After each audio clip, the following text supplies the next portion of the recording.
Dr. Kim is a researcher working on a project to create a warhead for North and South Korean joint forces. In the opening scene, she watches news on television that talks about a massive comet passing dangerously close to Earth. It returns to the Earth every 433 years, but this time it will be visible because of the distance. In the meantime, the military leaders of North and South Korea are discussing their plan to surrender a nuclear warhead. It was being built in a secret bunker with the joint efforts of both countries under Dr. Kim. However, after constantly being pressured by other world leaders, they have to reluctantly give up the warhead, which will be transported to another country in the morning. The initiative is supposed to bring peace to the nations, but a North Korean major named Kang is displeased with the consolation. Hence, he, along with North Korean soldiers, kidnaps Dr. Kim, who has a keycard to the unit where the nuke is kept. By midnight, the nuke is stolen and brought to the waters. Even Dr. Kim ends up being kidnapped amidst the chaos. Soon, the South Korean soldiers find out about the intrusion. A platoon under the leadership of Major Park is dispatched to catch Kang and his team of soldiers. In the following scene, both parties meet each other in the middle of the Han River. A loud bang is heard that initiates a gunfight between them. However, they fail to realize that the noise came from a massive comet passing dangerously close to the Earth. The phenomenon causes the boat to disappear. The screen goes black, and when Dr. Kim opens her eyes, she finds herself in a field.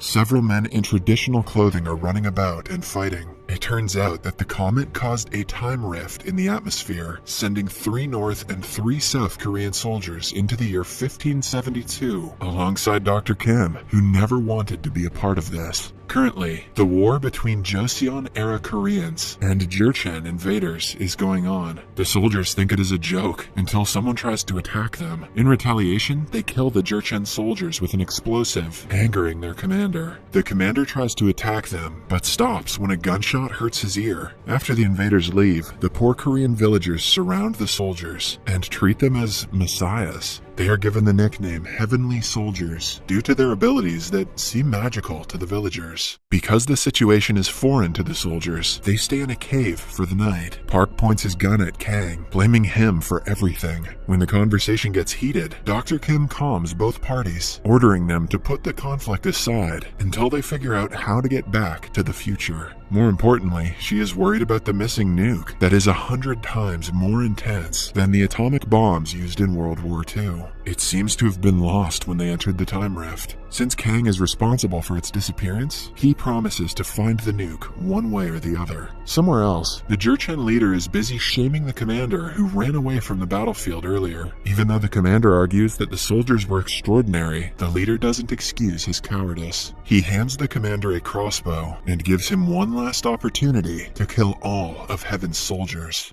Back in the cave, a commoner spies on the soldiers and tries to steal from them when they are asleep. However, the guy is an idiot and decides to help the soldiers sleep comfortably instead of running away with the stolen items. He is eventually caught, but the commotion attracts the attention of the village's guards. As a result, the thief and 2 soldiers are taken to the king for display of violence. Kang and Park dress up as commoners and watch the hearing from the sidelines. The thief's name is announced to be Yi Sun-sin from a place called Asan. The name sounds familiar to Park, and upon embarking on it, he realizes the thief is the legendary Korean warrior who will later become instrumental in the defeat of the Japanese invasion. Yi is considered a nation's hero and the greatest Korean warrior in modern days. But seeing him in real time, the major is in disbelief because he is nothing like how the modern Korean histories illustrate him. The king orders to behead Yi and both soldiers for stealing an explosive that he thinks is a metal ball. At night, the 3 of them are locked in prison until a soldier comes to their rescue.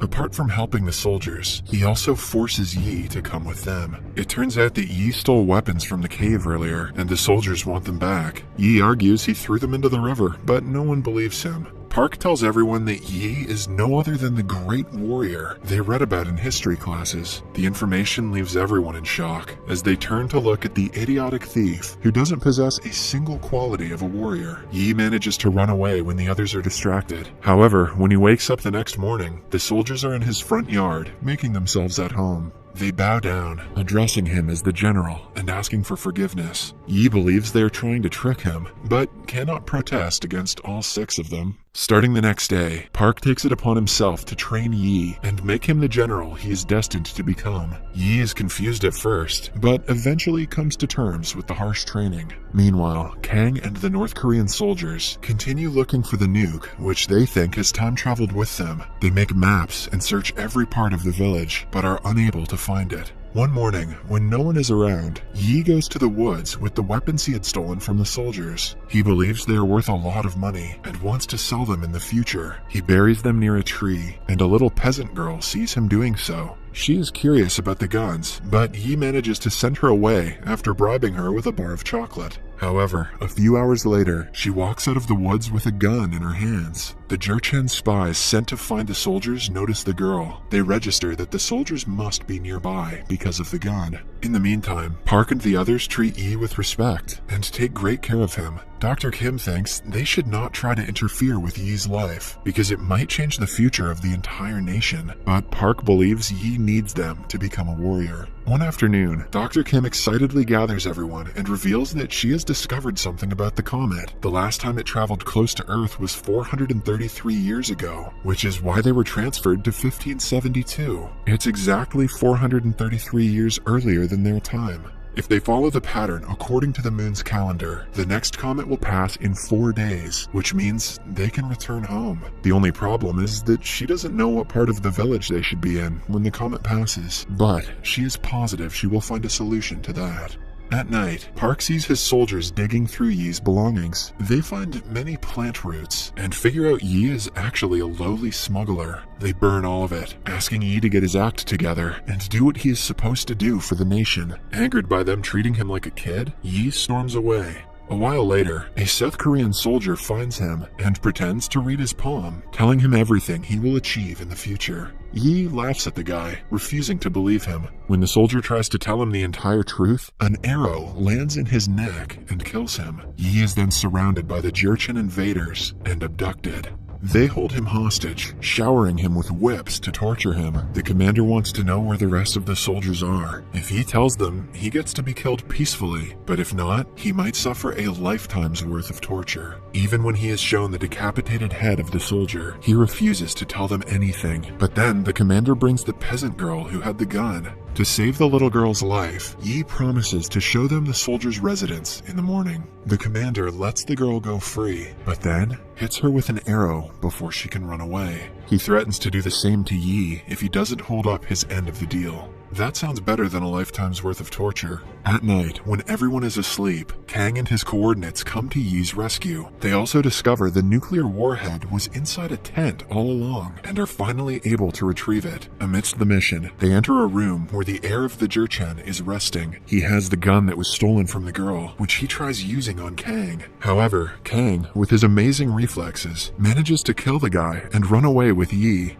The next morning, the Jurchen leader finds his son's dead body and is stricken with grief. With a renewed sense of revenge, both the leader and commander make it their mission to kill the escapee. Somewhere else, Yi is shaken by the unjust death of the child. He repeatedly hears his father and the soldiers telling him to pass the military test and become a general. Until now, he believed he was a loser who couldn't achieve anything great in life. But after witnessing the girl's death, he gets a reason to fight. Meanwhile, with the nuke in their possession, Dr. Kim notices the timer on it has moved from 10 to 5 minutes. This means they have been here for 5 days, because 1 minute of real time is equal to 1 day of time in the past. Using the nuke, the timing and location of the comet's passing are accurately calculated. Hence, the soldiers prepare to leave the past as it currently stands. In the following scene, they are holding a funeral for the dead member of their team. Just then, they are approached by the villagers, who have dug out the weapons from the woods. They want the soldiers' help to seek revenge for the girl who was killed. Apparently, she was an orphan who was liked by everyone in the village. Because she had no parents, the villagers all grieve her death, as though she was their own daughter. Initially, Major Park is skeptical because he doesn't want to interfere with the past. However, he changes his mind when Kang comes forward and agrees to help.